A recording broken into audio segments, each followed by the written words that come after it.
새해에도 사랑하고 축복합니다. 우리 그렇게 사랑하고 축복합니다. 하나님의 은혜가 넘치기를 소원합니다. 할렐루야, 할렐루야. 감사합니다. 우리 연동교회는 늘 하나님의 은혜와 사랑이 넘쳐나서 그 은혜와 사랑을 만나는 사람들에게 또 그 은혜를 선한 영향력을 끼쳐나가는 저와 여러분들이 되기를 소망합니다. 오늘 말씀은 은혜의 원년이 되게 하라, 그렇게 말씀을 좀 정해보았습니다. 사실 우리 한 해를 시작하면서 표어를 성령의 새바람 이렇게 지었습니다. 그래서 예수 안에 있는 자들은 성령 안에서 새 사람이 되는 것이다. 그리고 이 새 사람이 되어서 은혜를 끼쳐나가는 우리의 영역 가운데에 쓰임을 받고 주의 은혜를 나누는 자들이 되어야 한다라고 하는 것을 오늘 말씀을 통해서 우리가 좀 살펴보기를 소망하는 것입니다. 우리가 계속해서 지금 에베소서를 좀 보고 있습니다. 특별히 좀 쪼개면서 그렇게 자세히 보고 있는 이유는 우리 교회가 하나님께서 머리 되심을 기억하면서 머리 되신 예수 그리스도의 교회로서 어떻게 우리가 지어져 가야 하는가. 그래서 에베소서를 여러분들이 저와 함께 같이 말씀의 은혜를 받아 나간다면 교회라고 하는 이 교회론, 이 교리적인 부분뿐만 아니라 하나님이 원하시는 그 교회를 어떻게 세워나가야 할지를 여러분 함께 이렇게 고민하면서 또 세워나가야 될 줄로 믿습니다. 그래서 우리 1장부터 우리 함께하지 못한 분들은 우리 유튜브에 부산 연동교회 치셔서 우리 에베소서 1장부터 한 것들을 좀 이렇게 쭉 들으시면서 여러분들이 좀 채워가시면 좋을 것 같습니다. 그리고 우리 지금 구역이 1월까지 방학을 하면서 우리 여기 구역 공과 쪽에 설교 노트를 하게 만들었으니까요. 여러분 거기에다가도 이렇게 좀 이렇게 노트를 하시면서 여러분들이 깨달아지는 것들을 좀 적어 놓으시면 까먹지 않고 한 주간 동안 또 우리가 하나님의 은혜 아래서 어떻게 좀 살아갈 수 있을까를 좀 고민하는 흔적들을 좀 남기면 어떻겠는가 생각이 되어집니다. 우리 지난 설교에 옛사람의 옷을 벗고 새사람의 옷을 입어야 한다, 이렇게 말씀을 전해드렸습니다. 예수 안에 삶의 의미와 가치관, 이것을 우리는 기억해야 된다. 그래서 예수 그리스도의 은혜 아래 거하면 성령으로 새롭게 된다. 우리의 신분이 싹 바뀌게 되어진다라고 말씀을 드렸습니다. 그래서 옛사람의 모습들을 벗어버리고 새사람의 옷을 입기만 하면 하나님께서 우리가 하나님의 은혜 아래 새 사람이 될 수 있도록 인도해 주신다. 자, 그런데 우리는 여전히 아직 이 옷을 완전히 벗어버리지 못하는 애매한 모습이 있다. 그래서 옛사람의 그 구습에 따라서 습관대로 살다 보니 여전히 죄의 이 습관이 남아있어서 하나님을 온전히 바라보지 못하고 또 가정에서도 교회 안에서 여전히 부족하고 연약한 모습을 보이는 그러한 우리들의 연약함이 있다고 말씀을 드렸습니다. 자, 그런데 특별히 오늘 말씀에서는 성령의 새 사람이 되었을 때에 두 가지의 변화를 이야기합니다. 첫 번째는 행위의 변화, 두 번째는 언어의 변화. 이 두 가지를 이야기하고 있는데 오늘 30절에도 말하고 있는 것처럼 이 모든 날에 하나님께서 오늘 우리에게 이 모든 은혜를 주시고 하나님의 은혜 아래 거하게 하여 주셔서 하나님께서 너와 또한 그 삶에 은혜를 끼치고 구원받은 자의 모습으로 온전히 서기를 원하신다라고 말씀을 해 주셨기 때문에 우리는 은혜를 끼치는 삶을 살고 또 이 한 해는 은혜의 원년이 되어야 되겠다라는 그러한 마음과 믿음으로 오늘 또한 이렇게 제목을 정해 보았습니다. 자, 그렇다면 우리 행위의 변화, 언어의 변화, 어떠한 모습으로 서야 하는지를 함께 좀 살펴보기를 원합니다. 첫 번째로는 행위의 변화에 대해서 우리 함께 좀 볼 텐데요. 우리 28절을 다시 한번 좀 읽어보도록 하겠습니다. 28절 같이 읽습니다. 시작. 도둑질하는 자는 다시 도둑질하지 말고 돌이켜 가난한 자에게 구제할 수 있도록 자기 손으로 수고하여 선한 일을 하라. 아멘. 여러분, 오늘 말씀에서 도둑질하던 손이 구제하는 손으로, 선한 손으로 변화를 이루라. 이 행위의 변화를 이루라 라고 말하고 있습니다. 손으로 도둑질한다 라고 하는 것, 사실 이것을 멈추는 것만 해도 큰 변화입니다. 그런데 멈추는 것에서 그치지 않고 어떻게 하라고요? 너희의 그 손이 이제는 선한 일을 할 수 있도록 구제하고 선한 손이 되어서 하나님 앞에 영광 올려드리는 그 변화를 오늘 말씀해 주고 있는 것입니다. 사실 여러분, 오늘 말씀에서 이 도둑질은 좀 상징성이 있습니다. 우리가 물건을 훔치고 나아가는 그 도둑질을 의미하는 것은 아닙니다. 이 도둑질이 상징하는 것은 옛사람의 모습을 상징하고 있는 것입니다. 그 중에서도 무엇을 의미하냐? 바로 영적인 게으름을 의미하고 있는 것입니다. 우리 다 같이 따라합시다. 영적인 게으름. 다시 한번 영적인 게으름. 도둑질 중에 상징적으로 이 영적인 게으름에 대해서 말하고 있습니다. 무슨 이야기입니까? 예수를 영접하고 하나님의 자녀가 되었다. 그래서 하나님의 은혜를 받는다. 사람들은 사실 여기까지 받기를 좋아합니다. 여기까지면 됐습니다. 내가 은혜 받으면 됐습니다. 내가 구원을 받으면 됐습니다. 거기까지만 할게요, 하나님. 거기까지만 좋습니다. 이것이 사람의 마음이라는 것입니다. 그런데 하나님께서는 오늘 그것을 뭐라고 표현하십니까? 바울은 에베소 성도들에게 이것을 뭐라고 표현합니까? 거기까지만이라는 그 마음은 도둑질과 같은 마음과 같다고 얘기하고 있는 것입니다. 여러분, 구원받았다. 여기서 만족하고 여기서 이것이 모든 것이다. 이것이 신앙생활의 전부다라고 하는 것은 착각이라는 것이지요. 구원을 받았으니 아무것도 하지 말아라. 교회에 나오면 자동적으로 구원을 받는다. 교회에 나오면 자동적으로 선한 사람이 된다. 교회에 나오면 자동적으로 우리는 구원을 누리며 살아간다. 이것은 착각이라는 것입니다. 성경에 보면 어디 거기에 나와 있습니까? 구원받은 자의 할 일이 얼마나 많이 기록되어 있습니까? 구원받은 자는 할 일이 많은 것입니다. 사명이 많은 것입니다. 무엇이 있습니까? 전도하는 것도 있지요. 어려운 남들을 도와주는 구제의 사역도 있지요. 덕을 쌓아 나가는 것도 있지요. 서로의 짐을 지라고 이야기하고 있지요. 또 성경에서는 뭐라고 얘기합니까? 내가 너희를 사랑하고 너희를 위하여 목숨을 버림같이 너희도 이웃을 그렇게 사랑하고 목숨을 버릴 수 아는 그러한 신앙인이 되고 그러한 모습이 되라고 성경은 우리에게 계속 끊임없이 이야기합니다. 그것을 우리는 청지기의 삶이라고 얘기하지요. 여러분, 게으름은 이것과 같습니다. 제가 몇 년 전에 여러분 유명한 영화가 있습니다. 여러분들이 다 보셨을 거라고 저는 생각이 되어져서 이 이야기를 합니다. 여러분, 기생충이라는 영화 보셨죠? 안 보셨나요? 안 보셨으면 빨리 보시기 바랍니다. 더 이상 늦어지면 안 됩니다. 이 시대가 지금 어느 시대인데 좀 기생충이라는 영화를 한 번쯤 보시면 거기에 영적인 의미가 있습니다. 무엇이냐면 이 기생충을 보면 가난을 면치 못하는 한 가정이 있습니다. 그 가정에 어느 날 그 아들에게 이제 그 일자리가 하나 생깁니다. 사실 일자리라기보다는 과외자리가 하나 생겼는데 그 과외를 하기 위해서는 부잣집에 과외를 하게 되는데 자기의 신분이 조금 더 커리어가 좋아야 됩니다. 명문대를 나왔다. 뭐 이런 것들이 좀 필요한 것이죠. 그런데 이 아들은요, 이 좀 이렇게 신변 잡기에 좀 능했던 것 같습니다. 그래서 자기의 신분을 위조합니다.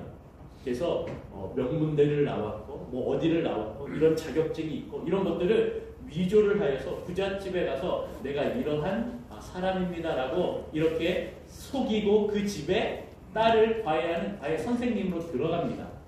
그렇게 하면서 집주인과 이렇게 관계를 좀 맺어나가고 그러면서 이 가정에 필요한 것들이 무엇이 있는가 이렇게 살펴보면서 자신들의 가족, 자기의 동생, 어머니, 아버지를 이렇게 취직을 시킵니다. 다 신분을 위조하고 자신과 모르는 사람처럼 이렇게 이야기하며 내가 잘 아는 사람이 있는데 당신의 아들에게 좀 이렇게 치료할 수 있는 상담 선생님이 필요한 것 같아서 또 이거 소개합니다 하면서 자기 여동생을 소개하고, 또 가정부가 좀 이상한데 제가 잘 아는 가정부가 있는데 한번 쏘십시오라고 하고서 자기 어머니를 가정부로 소개하고, 또 운전기사가 필요한데 제가 잘 아는 운전기사가 있는데 성실하신 분이 있는데 그분을 좀 쓰십시오 하고서 이렇게 자기 아버지를 또한 소개합니다. 결국에 그 내용은 무엇이냐면 이 부잣집에 가난하고 찌들었던 이 가족의 모든 이 가족들이 이 부잣집에 기생하면서 살아가는 내용이라는 것이죠. 자, 그런데요, 그 안에 어떠한 일이 벌어집니까? 바로 기존에 그 안에 가정부가 있었습니다. 그 가정부를 쫓아내야지 자기의 어머니를 가정부로 들일 수 있는 것이죠. 그런데 잘 봤더니 이 가정부도 어떠했습니까? 오래전부터 기생하며 살았던 가족이었습니다. 비밀 창고에 자기 남편이 숨어 있다가 밤이 되거나 주인이 없으면 이렇게 자기의 남편을 불러서 마치 자기의 집인 것처럼 막 이렇게 누리며 살아갔던 그 모습이 있었던 것이죠. 그래서 기존에 있던 이 가정부의 가족과 그리고 새로 이 가정에 기생하기 위해서 들어오는 이 가족들과의 일어나는 해프닝이 그 안에 일어나고 있는 것입니다. 이렇게 하면서 세상에, 사회에, 한국 사회에, 세상에 이렇게 빈부의 격차와 여러 가지 사회적인 문제를 꼬집고 있다 하여서 굉장히 유명한 그런 영화가 된 것입니다. 그런데 저는 여기서 오늘 이야기하고 싶은 것은 무엇이냐면, 이렇게 누군가에 붙어서 기생하고자 하는 것이 성경적으로 볼 때의 영적인 게으름이다라고 오늘 말씀해주고 있는 것입니다. 영적인 게으름은 누군가에게 빌붙어서 도둑질하려는 마음이라는 것입니다. 다시 얘기하면 오늘 바울이 당시의 에베소 교인과 그 주변의 교인들에게 이러한 도둑질하는 마음들이 너희에게 있다라고 꼬집고 이야기하고 있는 것입니다. 그들 가운데에 어떠한 마음이 있었습니까? 하나님의 말씀을 들었습니다. 그 말씀을 듣고 사랑하며 살았던 그 에베소 교인들이 사랑을 잊어버리고 사랑을 다 어딘가에 쏟아버리고 다른 어떤 교회에 이단들이 들어오게 되고 다른 가르침을 하게 되면서 사람들의 마음 가운데에 사랑을 잊어버렸고, 또한 말씀을 듣고 그 말씀대로 살아가지 못하는 일이 비일비재하게 일어나게 된 것이라는 겁니다. 사랑하는 성도 여러분, 우리가 오늘 말씀을 듣습니다. 어제 송구영신 예배를 드리며 또 오늘 이렇게 새해의 신년의 말씀을 듣습니다. 이 말씀대로 살지 못하는 그 마음이 바로 도둑질하는 마음과 같지 아니한가라고 바울은 오늘 우리에게 말씀해주고 있는 것입니다. 은혜는 받기 원하고 말씀으로 깨달아지기를, 그런데 거기서 그쳐나가는 것입니다. 거기서 그치지 않고 세상 속에서도 하나님의 말씀대로 순종하며 그 말씀대로 살기로 소망하며 그 말씀을 내 영역에, 삶의 영역의 가운데서 순종하며 살아가며 믿음을 지켜나가야 되는데, 그렇지 않고 교회 안에서 말씀을 듣는 것에만, 또 거기에 내가 은혜 받는 것에만 만족하여서 세상에 나아가서는 세상 사람과 별반 다를 것 없는 삶을 살아가는 그 모습을 보며 바울은 오늘 그 성도들에게 그 마음은 도둑질하는 마음이 아니겠는가? 왜 은혜를 받고 그대로 있는가? 왜 은혜를 받고 그 말씀대로 순종하며 세상 속에서 살지 못하고 있는가? 하나님은 너희의 삶을 통하여 영광 받으시기를 원하는데 너희는 그냥 하나님의 말씀만 편취하고 하나님의 말씀만 듣고 거기서 그냥 그쳐버리는 인생이 되기를 원하는가? 왜 하나님 앞에 영광 올려드리는 삶을 살지 못하는가? 라고 하는 것을 지적하며 이것이 도둑질하는 마음과 별반 다른 것이 없다고 오늘 지적해주고 있는 것입니다.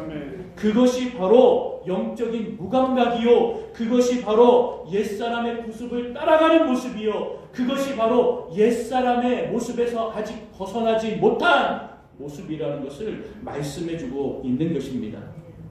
사랑하는 성도 여러분, 우리 안에 행위의 변화가 있어야 하는 것입니다. 말씀을 듣는 데서 그치는 것, 은혜를 받는 것에서만 그치는 것이 아니라 그 받은 말씀과 그 은혜대로 세상에 나아가서 여러분들이 한 주간 믿음으로 살아내시고 또한 선한 영향력을 끼쳐내기며 살아가는 그리하여서 하나님 앞에 영광 올려드리는 삶을 사시기를 주님의 이름으로 축원합니다. 사실 여러분, 성경에서 수고한다라는 말은요, 어떠한 의미가 있냐면 내가 지치도록 일한다라는 의미가 있습니다. 사실 그래서 아담과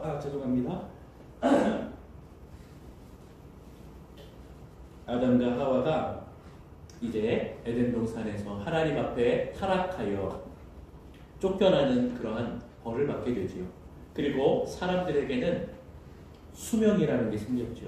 그리고 남자는 최선을 다하여 부양의 의무, 수고해야 되고 땀을 흘려야 되는 그 일들을 얻게 되었고요. 여인은 잉태하는 고통, 또 양육하는 그러한, 물론 기쁨이지만 또 삶에서는 힘듦과 수고로움과 아픔이 또한 있게 되었다 하는 것입니다.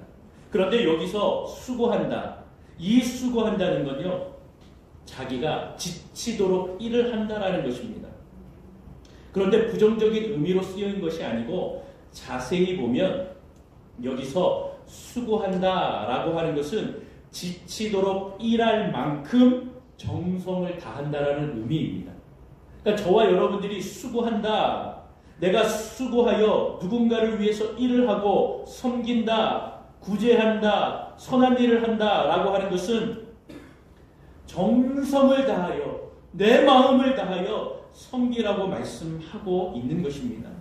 그래서 여러분, 우리가 우리의 삶에서 정성을 다하며 섬기는 일이 곳곳에서 일어나기를 소망합니다.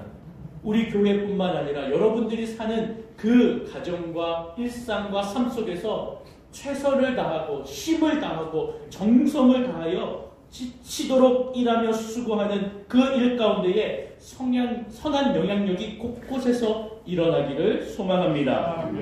또한 여러분, 교회 안에서도 그러한 일들이 일어나야 되는 것입니다.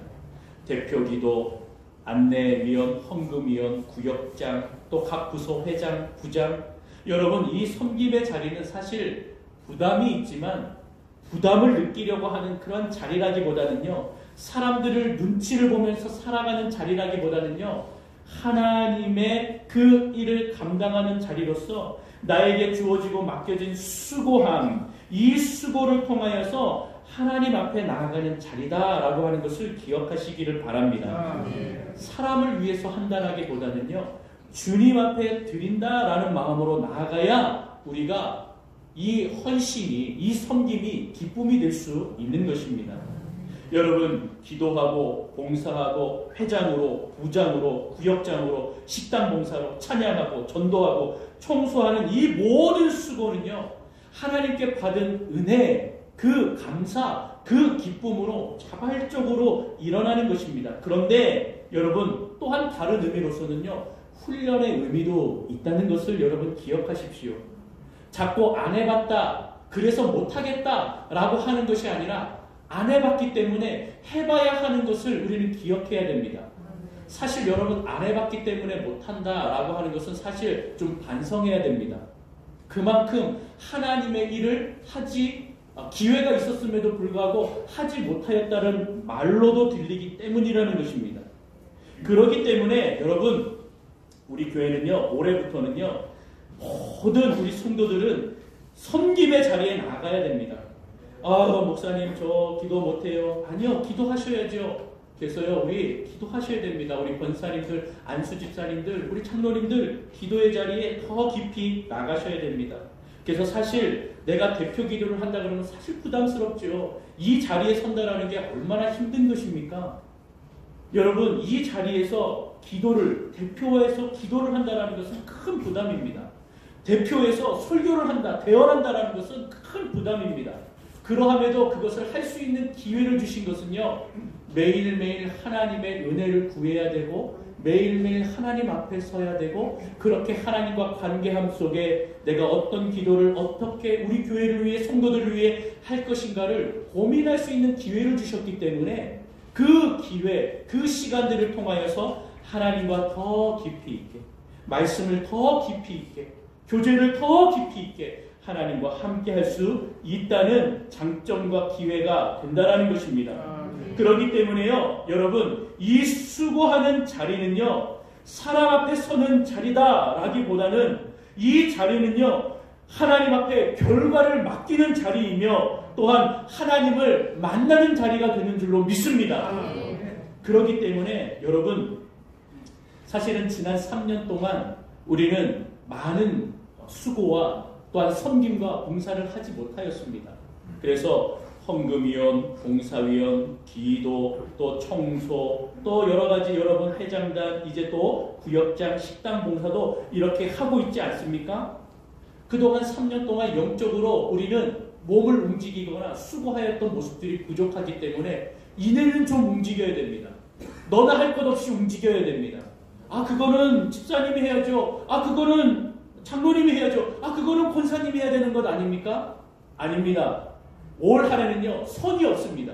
누구나가 다 봉사의 자리, 섬김의 자리에 서야 되는 것입니다. 그렇게 모두가 다 일어나서 섬길 수 있고 영적인 게으름에서, 영적인 나태함에서 모두가 다 일어나는 시기, 그래서 성령의 새 바람이 불어 우리 마음 가운데 임하시는 그 주님의 은혜에 감사하고 그 말씀으로 내가 은혜를 받았다면 그것으로 수고하고 살아내야 하며 또한 주님과 함께 나아가서 그 일들을 감당해내는 저와 여러분들이 되어야 될 줄로 믿습니다.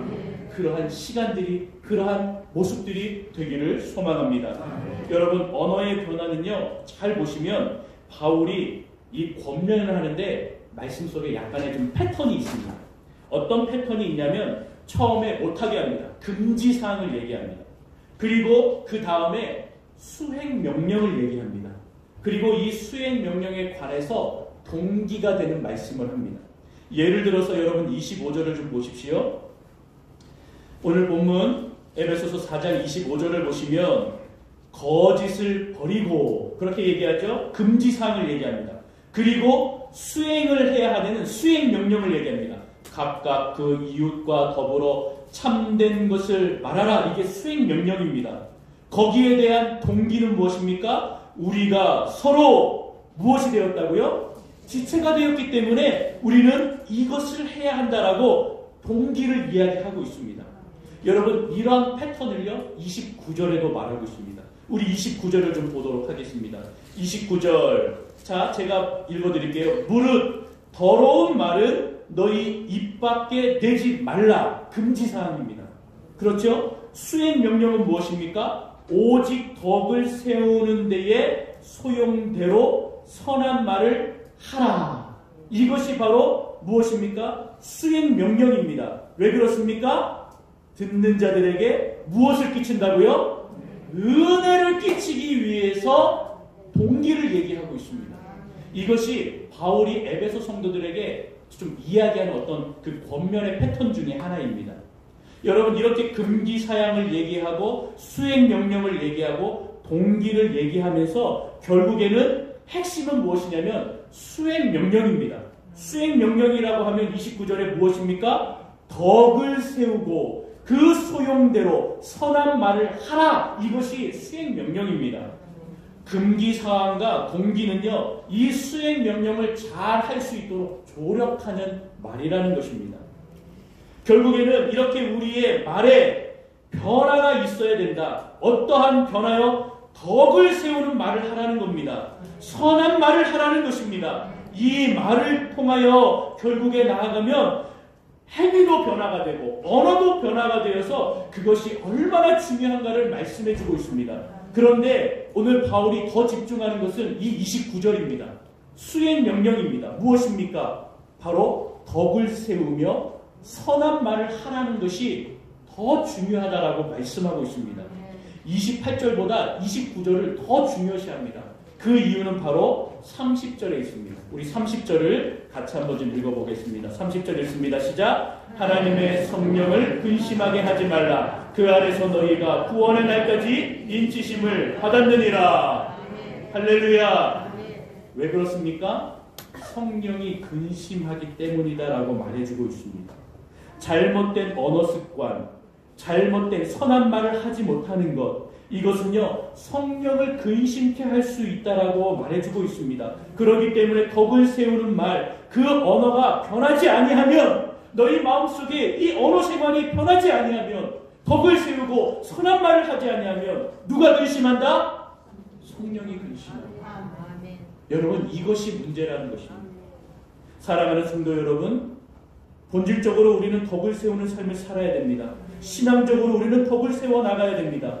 내 안에 덕이 있는지, 내 삶과 내 말에 덕을 세우고 있는지, 내 가족에게 이러한 덕을 세우며 살고 있는지, 내 남편과 내 아내와 내 자녀에게, 우리 부모에게 덕을 세우며 살고 있는지를 여러분 진지하게 점검해 보시기를 바랍니다. 내 가족에게 행하는 대로 밖에서도 그렇게 행하지 않겠습니까? 여러분, 어떤 분은 안에서는 가족에게는 험한 말도 하고 막 이런 말도 하지만 밖에서는 정말로 막 좋은 사람처럼 막 이렇게 보이고, 그런 분도 사실 계시더라고요. 옛사람의 모습을 보여야 합니다. 우리 가장 가까운 가족부터 우리가 덕을 세워나가고 그 모습이 우리 이웃과 내 주변에 이렇게 퍼져나가야 한다는 것입니다. 덕을 세운다라고 하는 것은 어떠한 것입니다? 어떠한 것입니까? 칭찬한다, 위로한다, 격려한다, 이것이 아닙니다. 사실 이것보다 더 깊은 뜻이 있습니다. 더러운 말을 하지 않는다라는 것입니다. 더러운 말을 하지 않는다는 것은 욕설, 이것을 의미하는 것이 아닙니다. 이것을 포함한 더 깊은 의미가 있습니다. 여러분, 원어를 직역하면 이 더러운 말은 못된 말입니다. 못된 말, 예수님께서도 이 못된 것을 경계하시며 2번 이야기하십니다. 우리 마태복음 2군데를 볼 건데, 우리 먼저 마태복음 7장 17절을 좀 보도록 하겠습니다. 우리 화면을 통해서 같이 한번 읽어봅니다. 시작! 이와 같이 좋은 나무마다 아름다운 열매를 맺고 못된 나무가 나쁜 열매를 맺나니. 못된 나무가 어떤 나무입니까? 나쁜 열매를 맺는 나무입니다. 조금 더 여러분 자세하게 말씀드리면 이런 것입니다. 천국에서 쓸모없는 것이 못된 것입니다. 그래서 하나님, 예수님께서는 이 땅에 와서 열매를 맺지 못하는 이 쓸모없는 나무는 잘라버리고 불태워버리라고 이야기합니다. 천국에서 쓸데없는 말, 천국에서 소용이 되지 않는 그 말은 쓸모없는 말이며, 못된 나무는 나쁜 열매를 맺는, 천국에서 전혀 쓸모가 없는 그 나무를 의미하는 것입니다. 우리 한 군데 더 보겠습니다. 마태복음 13장 48절 우리 같이 읽습니다. 시작! 그물에 가득하여 물가로 끌어내고 앉아서 좋은 것은 그릇에 담고 못된 것은 내버리느니라. 아멘. 예수님께서 천국을 비유하시면서 물고기 비유하시고, 이것을 이제 잡는 어부를 통하여서 그물에 가득 고기가 채워질 것인데, 거기에서 좋은 것은 그릇에 담고, 그리고 어떤 거요? 못된 것은 버리라 라고 얘기합니다. 썩고 부패해버린 그러한 것들은 다 버리는 것입니다. 천국에서 쓸모없는 것들은 다 버려지게 되는 것입니다. 우리가 못된 말을 하고 더러운 말을 하는 것은요, 천국에서 아무 쓸모가 없는 말이라는 것입니다. 그 천국에서 쓸모없는 말을 우리 입 밖에 내뱉지 말아라 라고 말하고 있습니다. 왜요? 누가 근심하기 때문에요? 성령이 근심하기 때문이라고 말해주고 있습니다. 사랑하는 성도 여러분, 우리는 쓸모없는 말, 못된 말, 근심이 되는 말, 성령이 근심케 되는 말을 하지 않는 성도들이 되기를 소망합니다. 여러분, 우리는 천국의 시민이며 하나님의 영원한 나라에 들어갈 하나님의 백성이라고 우리는 고백합니다. 그것을 또한 감사하며 살아갑니다. 자, 그렇다면 우리의 말, 우리의 행위, 천국 시민으로서, 천국 백성으로서 하나님께 필요한 말만 하는 것입니다. 자, 그렇다면 덕을 세우는 말은 무엇인가? 덕을 세운다라고 하는 것은 무엇인가? 29절을 다시 한번 보면, 오직 덕을 세우는데 소용되는 대로, 여기서 소용이라는 말을 볼 필요가 있습니다. 소용이라는 단어를 잘 찾아보면 이것은 원어의 뜻이 필요입니다. 그러니까 필요한 대로 말한다라는 것인데요. 덕을 세우는 말은요, 상황에 꼭 필요한 말이라는 것입니다. 아픈 자에게 정말로 필요한 말을 하는 것입니다. 위로가 되는 말을 하는 것입니다. 또한 내 경험을 삼아서 내가 나와 비슷한 상황에 있는 자에게 나도 이러한 어려움이 있었는데 하나님이 나에게 이러한 은혜를 주시고 깊이 있게 주님이 나를 만나주셨다. 상황에 꼭 필요한 말을 하는 것입니다. 야 이놈의 새끼야 라고 이야기하면서 이 악마의 자식아 막 이렇게 얘기하고 여러분 그럴 필요가 없습니다. 그래서 가족에게 남편과 아내에게 여러분 우리가 하지 말아야 될 것은 무엇이냐면 이 사단의 자식아 이 독사의 뭐 이런 얘기 하면 안 돼요. 하시면 안 됩니다. 하나님께서 사랑하는 남녀를 만나게 해주시고 나의 아내가 되고 남편이 되게 해줄 때는 좋은 말 하는데 내 마음에 안 든다고 해서 이 악마의 자식 뭐 이렇게 얘기하면요 안 되는 겁니다. 내 자녀에게 내 부모에게 그렇게 이야기하면 안 되는 것입니다. 상황에 필요한 말을 해야 가족이 화목해지고 건강해지고 사랑이 되는 것입니다. 그러한 건강한 가족과 그러한 건강한 사랑의 모습에서 태어나고 자라가고 성장하는 그러한 가족의 남편과 아내와 자녀들은요 세상에 나가서 필요한 말을 하고 선한 영향력을 끼쳐나가는 것입니다. 상황에 필요한 말, 꼭 필요한 말을 하는 저와 여러분들이 되기를 소망합니다. 그것이 바로 공동체를 세운다라는 것입니다. 가정을 세우고 우리 교회를 세우고 각 부서를 세워줄 줄로 믿습니다. 이제 결론을 맺겠습니다. 여러분 바울은 주님을 만나서 그의 온 삶이 전 영역이 변화된 사람 중에 한 명입니다. 그는 예수를 믿는 사람을 괴롭혔던 사람입니다.